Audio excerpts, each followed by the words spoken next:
Saya nak beritahu apa kerugian yang telah dihadapi oleh kerajaan Malaysia. Pertama sekali kita tengok kerugian akibat daripada silap pencaturan 2018, akibat daripada silap memilih. Kita telah kehilangan sebuah kerajaan yang banyak membawa pembangunan kepada negara ni. Dan kalau tidak ada gangguan, sudah pasti high speed rail kita boleh siap lebih cepat daripada high speed rail Indonesia, daripada Jakarta ke Bandung. Tetapi hari ini kita lihat high speed rail daripada Jakarta ke Bandung sudah siap dan sukar untuk naik. Sebab apa? Kalau pergi Jakarta ni nak tempah tiket daripada Jakarta ke Bandung tu dah tak ada dah, tuan-tuan. Tiket tu dah habis. Tak tahulah berapa lama waiting list untuk dapat naik high speed rail daripada Jakarta ke Bandung. Keduanya, kerugian dari segi ekonomi akibat daripada tindakan Mahathir dan juga Muhyiddin ni, tuan-tuan. Apa kelebihan dia? Saya nak beritahu tuan-tuan. ECRL, One Belt One Road, rangkaian kereta api daripada China yang melalui Kelantan, Terengganu, Kemaman sampai ke Port Klang boleh membawa pertambahan pertumbuhan ekonomi negara sekitar 1.5%. 2017 saudara, kita punya pertumbuhan ekonomi kita nombor 3 terbaik di dunia, 5.9% pada ketika itu. Maknanya kalau tambah 1.5%, kita akan ada lebih kurang 7.4%. Sangat tinggi, tuan-tuan. Dan bila Bandar Malaysia ni saudara, kita dapat mulakan high speed rail ini, perjalanan hanya memakan masa 1.5 jam. Jadi kita tahu bahawa ramai orang pergi ke Singapura. Mereka punya turis lebih banyak daripada kita. Tetapi bukan mereka ni semuanya turis yang nak melancong, tuan-tuan. Ramai daripada mereka berdagang di Singapura. So orang berniaga, orang berdagang ni, tuan-tuan, mentaliti dia, mind setting dia, dia nak kalau boleh kurangkan kos dan increase dia punya profit.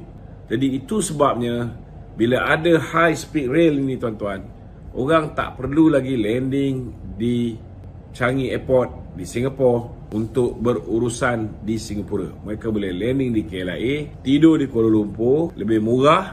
Yang kita rugi akibat daripada penangguhan high speed rail ini bukan setakat 300 juta papasan yang kita bayar pada Singapura, tetapi pertumbuhan ekonomi yang hilang, peluang rakyat tempatan untuk menjual tanah-tanah dia untuk membina lebih banyak hotel-hotel, lebih banyak restoran, peluang pekerjaan di hotel yang hilang, peluang pekerjaan di restoran-restoran, kemudian peluang kontraktor-kontraktor untuk membina hotel, peluang untuk kilang-kilang perabot untuk membekalkan perabot-perabot di hotel-hotel, dan macam-macam lagi peluang lainnya hilang, tuan-tuan, yang sebenarnya boleh memangkin kepada pertumbuhan ekonomi Malaysia. Kalau tak sampai 1.5% pun, mungkin 1 ataupun 1.2% tambahan akibat daripada pelaksanaan high speed rail. Hasil daripada WHA 75 ini, semua negara anggota bersama WHO telah bersepakat untuk menubuhkan 2 platform rundingan antarabangsa, iaitu yang pertama, Intergovernmental Negotiating Body atau INB, untuk menghasilkan instrumen antarabangsa yang dikenali sebagai WHA-CA+ ataupun Pandemic Agreement. Dan yang keduanya, Working Group on Amendment to the International Health Regulation WGIHR bagi membuat pindaan kepada IHR 2005, iaitu pindaan IHR 2005. Tuan Dipertua, setakat ini Malaysia telah menghadiri 6 daripada 10 sesi rundingan INB dan rundingan ketujuh akan diadakan pada 6 hingga 10 November 2023. Tuan Dipertua, saya minta masa lebih sikit untuk menjawab soalan ini. Manakala bagi rundingan WGIHR, Malaysia telah menghadiri 5 daripada 8 sesi rundingan dan rundingan ke-6 pula akan diadakan pada 7 hingga 8 Disember tahun ini. Dan untuk makluman yang dipertua, sesi rundingan INB dan WGIHR ini masih dan akan terus berjalan sehingga semua rundingan diselesaikan pada April tahun hadapan 2024. Draft WHO-CA+ Pandemic Agreement dan pindaan IHR 2005 tersebut akan dibentangkan kepada WHA 77 pada Mei 2024 tahun depan juga untuk pertimbangan dan persetujuan negara anggota. Oleh yang demikian, bagi menjawab soalan ahli yang berhormat setiu, ingin saya maklumkan bahawa pendirian Kerajaan Malaysia berhubung instrumen baharu WHO-CA+ ini dan pindaan IHR 2005 tidak akan diputuskan untuk diratifikasikan atau ditolak sebelum 1 Disember 2023. Jadi tak benarlah dakwaan tersebut. Manakala bagi WHO-CA+ berdasarkan artikel 19, Perlembagaan WHO, negara anggota anggota diberi peluang untuk menyertai, itu opt-in instrumen baru ini jangkaan pada Mei 2024 seperti yang saya maklumkan sebentar tadi, dan sehingga kini ingin juga saya tegaskan sekali lagi, rundingan bagi penyediaan dokumen INB WHO CE+ masih lagi di peringkat awal. Tiada keputusan akan diberikan sehingga segalanya dipersetujui. Nothing is agreed until everything is agreed. Saya setuju sangat kerana kita dah ada sokongan daripada 149 orang. Itu pun dah lebih 2/3. Kita pun tak adalah pindaan yang memerlukan kita ni nak mendapatkan 2/3 sebenarnya. Nak pindah perlembagaan ke.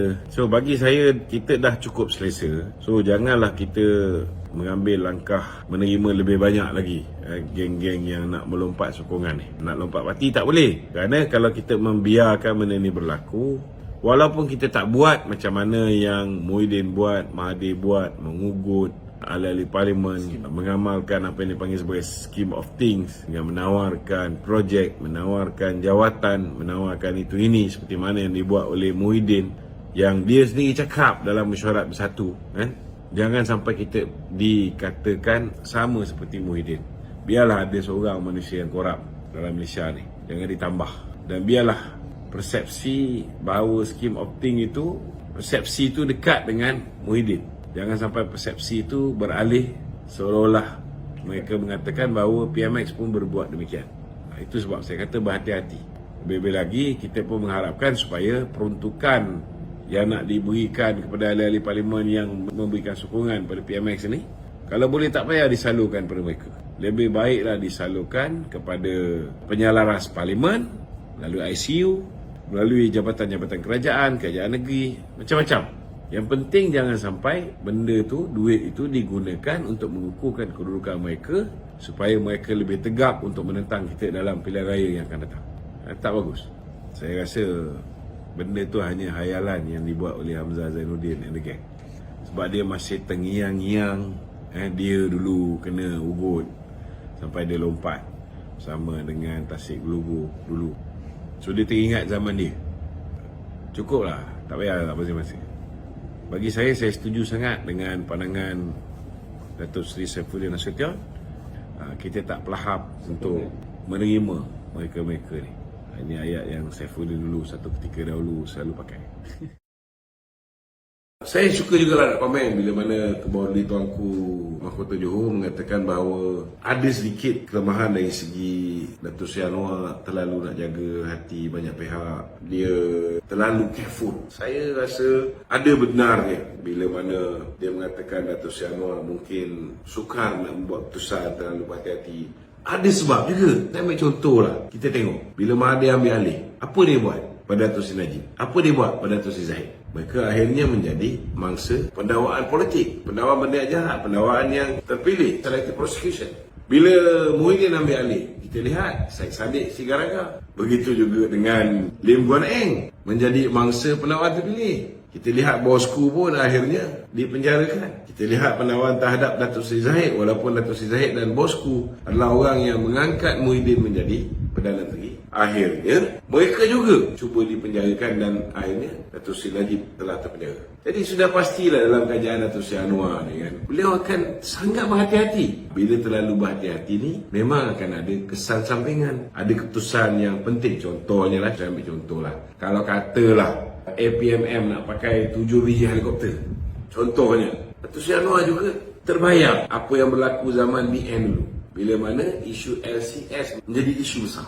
Sama juga dalam isu sebelum tu lagi, isu Skopen pun menjadi isu besar. Jadi sebarang bentuk pembelian ataupun pembekalan yang besar macam ni, sudah pasti Datuk Seri Anwar akan lebih berhati-hati. Cuma bila Datuk Seri Anwar berhati-hati dan menteri-menteri yang lain yang kali pertama jadi menteri ni pun berhati-hati, itu akan ada kesan.